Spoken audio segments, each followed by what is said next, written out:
अरे यार मौका लूट लीन जिला के डीएम साहेब आई, इनका इन तरह की गलत कलम चलावे के चाहिए। उत्तर प्रदेश के कौशाम्बी से एक घटना हमारे सामने आती है। ये घटना 2 मई की होती है, जिस सोशल मीडिया पर भूचाल सा जाता है, जिसमें सतेंद्र नाम का व्यक्ति एक दलित प्रत्याशी को धक्के मारकर बाहर निकालता है और उनको कहता है कि तुम्हारी औकात नहीं है वहां पर जाने की। नमस्कार, मैं निधि रतन और आप देख रहे हैं नेशनल दस्तक। बहुजन समाज के लोगों को कितने स्तर पर जातिवाद का शिकार होना पड़ता है, जो आप इन पर गहराइयों से चिंतन करेंगे तो आपके रोंगटे खड़े हो जाएंगे कि आजादी के 75 साल बाद भी हम कितनी हैवानियत भरी जिंदगी में अपना जीवन व्यतीत कर रहे हैं। सोचिए, दलितों की स्थिति तो और बदतर है।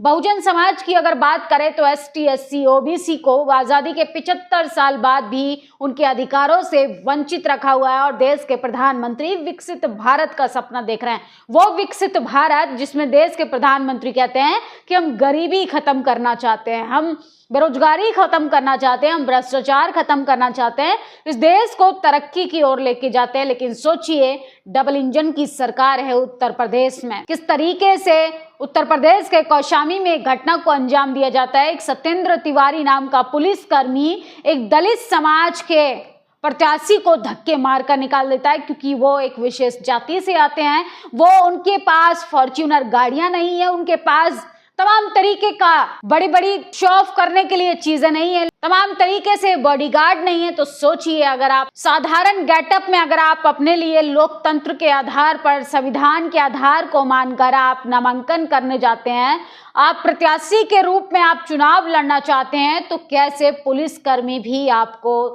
वहां से धक्के मारकर निकाल देंगे। ये सब जातिवाद के इर्द गिर्द ही घूमता है। आज छेदू जी का पर्चा खारिज कर दिया।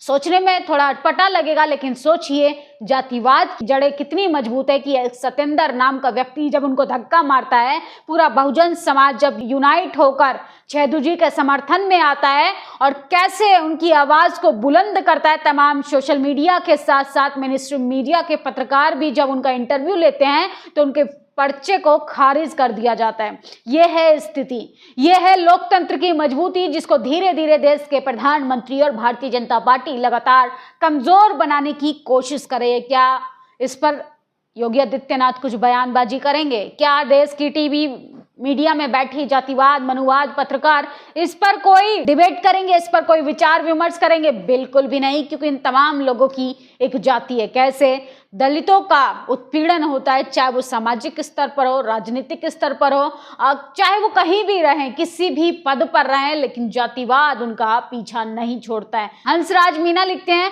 उत्तर प्रदेश के कौशाम्बी से निर्दलीय दलित प्रत्याशी छेदू चमार का पर्चा खारिज हो गया है। ये वही छेदू है जिसे 2 मई को नामांकन के बाद सतेंद्र तिवारी ने बदसलूकी करके कलेक्टर से धक्के मारकर बाहर निकाला था, और यह तानाशाह रवैया लोकतंत्र की हत्या का खुलेआम ऐलान है। इसके साथ साथ आजाद समाज पार्टी ने छेदू जी को समर्थन दिया था और उन्हीं की पार्टी से वो आज नामांकन करने गए थे, जिसकी वजह से उनका पर्चे को खारिज कर दिया जाता है। ये है जातिवाद जो अपनी चरम सीमा पर है। ये है बीजेपी का विकास। डबल इंजन मतलब डबल जातिवाद, डबल शोषण। किशन मेघवाल लिखते हैं, कौशाम्बी के निर्दलीय उम्मीदवार छेदू चमार का पर्चा खारिज कर दिया गया। वही छेदू है जिसने 2 मई के बाद सीओ सतेंद्र तिवारी ने कलेक्ट्रेट से धक्के मारकर बाहर निकाला था। आज पर्चा खारिज होने के बाद गंभीर आरोप लगाते हुए छेदू जी, तो तमाम लोग सोशल मीडिया पर लिख रहे हैं। सोचिए किस तरीके से छेदू जी गंभीर आरोप लगा रहे हैं। पहले ये उनका बयान सुनिए। अरे यार मौका लूट लीन जिला के डीएम साहेब आई, इनका इन तरह की गलत कलम चलावे के चाहिए और बिलाला बताए दे के चाहिए कि 8 रोज से पर्चा खरीदा जाता है, 8 रोज से बेचा जाता है, एमा कमी बेसी हो तुम्हें का भर दे। मोर जीएस नवीन कुमार डीएम भरीन पर्चा, मनीष साहेब भरीन, आज तक न खारिज भा, ई का सब खारिज कई डारिन। तो सुना आपने वीडियो, किस तरीके से वो प्रशासन पर गंभीर सवाल उठा रहे हैं। क्या सरकार इस पर गंभीरता से जांच बिठाएगी? क्या इस पर कोई कार्रवाई की जाएगी? यूपी कौशाम्बी के निर्दलीय उम्मीदवार छेदू जी का पर्चा खारिज कर दिया। ये वही छेदू है जिसने 2 मई को नामांकन के बाद सतेंद्र तिवारी ने धक्के मारकर भगाया था। आज पर्चा खारिज होने के बाद छेदू ने गंभीर आरोप लगाए। लो जी, उधर भीम आर्मी चीफ ने समर्थन दिया और इधर उनको मुद्दे को लेकर गंभीरता से उठाया जा रहा है। आज पर्चा खारिज कर दिया। ये है तानाशाही, ये है डिक्टेटरशिप, ये है बर्बरता जो लगातार बहुजन समाज के लोगों के ऊपर की जा रही है।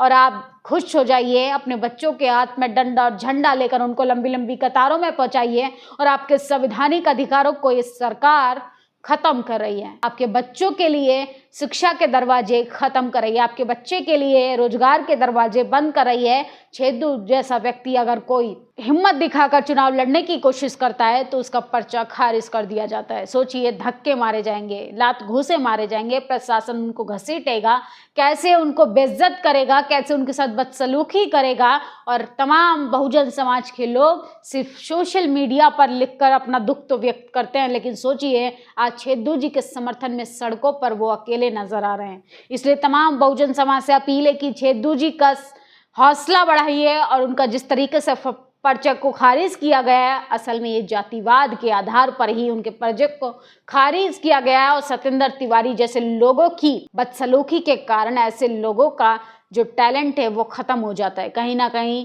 बहुजन समाज के लोग आज भी जातिवाद के शिकार होकर अपनी भागीदारी से कोसों दूर हैं। इस खबर पर आप लोग अपनी प्रतिक्रिया जरूर दीजिए। शुक्रिया। नेशनल दस्तक की आपसे गुजारिश है कि अगर इसको बचाना चाहते हैं तो नेशनल दस्तक को सब्सक्राइब करने के लिए रेड कलर के सब्सक्राइब बटन को दबाएं, फिर बेल आइकन की घंटी दबाएं। नेशनल दस्तक को बचाने के लिए बहुत जरूरी है कि हर खबर को शेयर करें, लाइक करें, कमेंट जरूर करें।